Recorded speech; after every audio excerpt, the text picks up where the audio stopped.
Right, so let's do this goat problem, chapter 11G, number 5. We started this in class, and so if you needed to finish it, you can use this video. It's an overhead diagram. The barn, this is the roof of the barn right here. And so it's 35 by 25 feet. It's a rectangle. And they say that the rope that the goat is tied to is connected to point A, and it's 55 feet. So what I'm going to do is I'm going to draw 55 feet straight out this direction.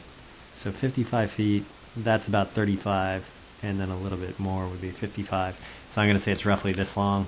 So let me draw that in one big thing. Let's say that's about 55 feet. And then we talked about in class how, so the goat could be out as far as here, right?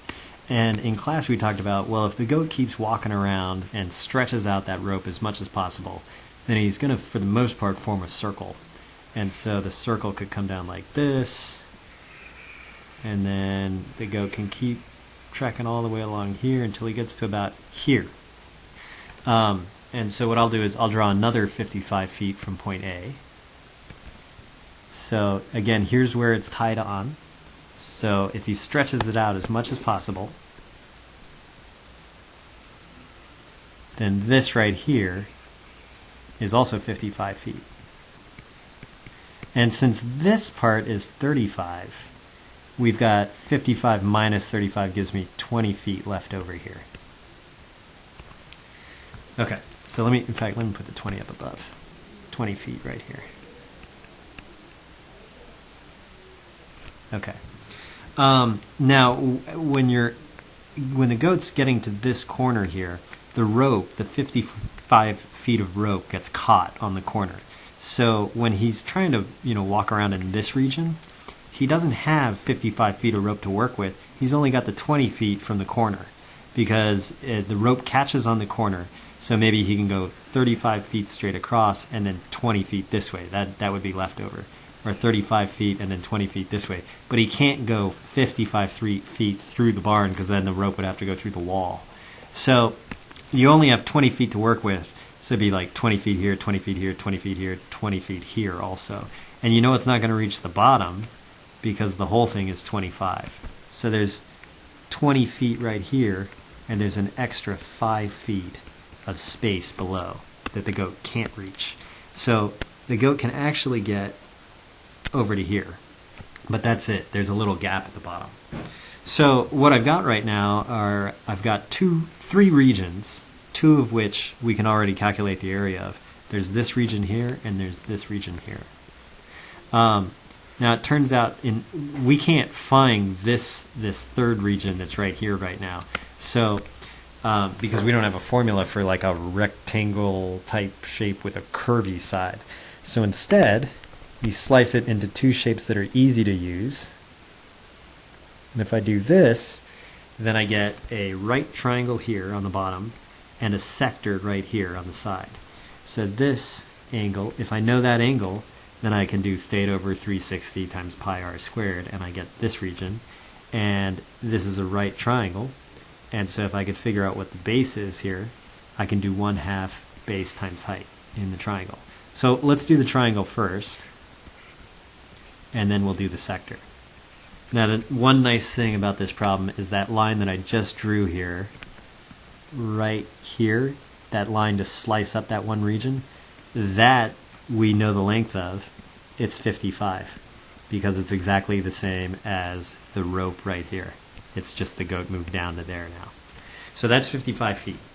So in order to get the base, if I call it B, let's say, then I can do 25 squared plus B squared equals 55 squared. And when you work that out, you end up with B squared being 2400. And so then B is going to be root 2400. And I'm not going to bother doing anything with that because I'm just going to plug it into a calculator later anyway. So B here is root 2400. Okay, so that'll help me get the area of this triangle. One other thing that I'm going to need to get the area of the sector is theta. So we're going to need to solve for that too. And in fact, I'll come back to this once we need it. So first, let's find the area of section 1. Right, so that's this area here.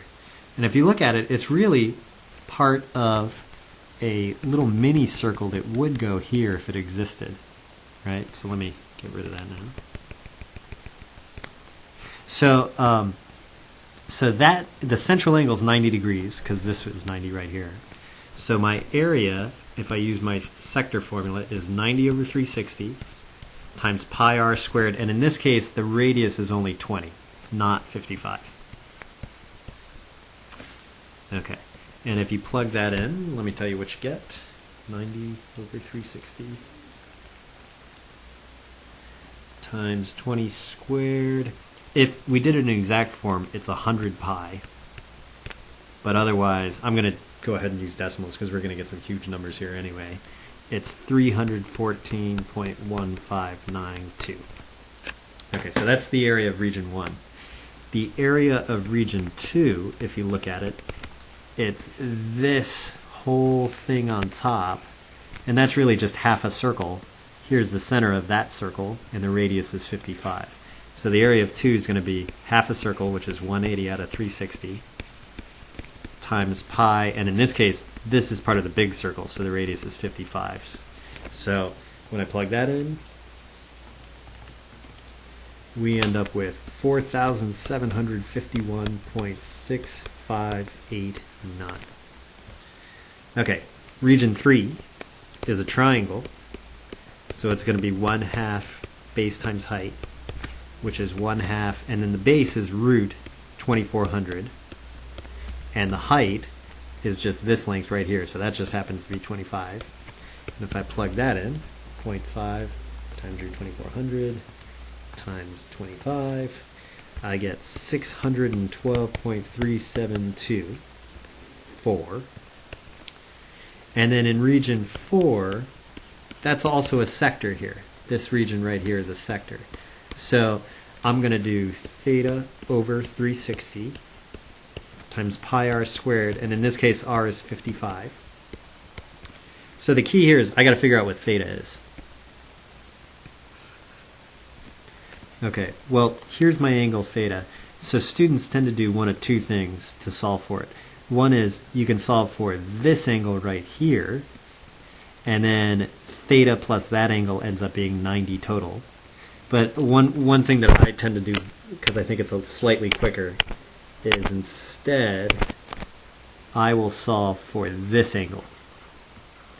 And that angle is the same as theta, because if you look right here, they're alternate interior angles. There's that Z shape. So if I look at that right triangle, here's my theta. This is 25 and this is 55. Opposite and hypotenuse, I'm going to use sine. So sine of theta equals 25 over 55. So theta equals sine inverse of 25 over 55. And that comes out to be 27.0357 degrees. And now I can plug that in over here for theta. So this becomes 27.0357 divided by 360 times pi 55 squared. And if you plug that all in, you get 713.6910. And so now the goal is to figure out what's the total grazing area. So it's area 1, area 2, area 3, area 4 all put together. So if we add up these four numbers, total area equals area 1 plus area 2 plus area 3 plus area 4. That ends up being, let me see,